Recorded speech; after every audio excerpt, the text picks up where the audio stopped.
করে না, ঠিক না? দুনিয়ার সবচেয়ে বেশি ব্র্যান্ড ব্যবহার করে মুসলমান।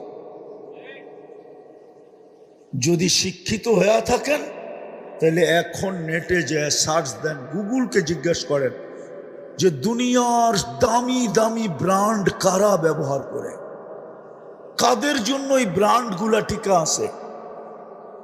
হায় হায় হায়, রাডু গরির ব্র্যান্ড কাদের জন্য টিকা আছে, রোলেক্স কাদের জন্য টিকা আছে, টি শার্ট কাদের জন্য টিকা আছে, এরকম দামি দামি ব্র্যান্ড কাদের কারণে টিকা আছে।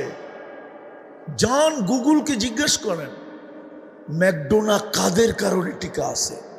ম্যাকডোনা সবচেয়ে বেশি মুসলমান খায়, কেএফসি সবচেয়ে বেশি মুসলমান খায়, দুনিয়ার দামি দামি ব্র্যান্ড সবচেয়ে বেশি মুসলমান খায়।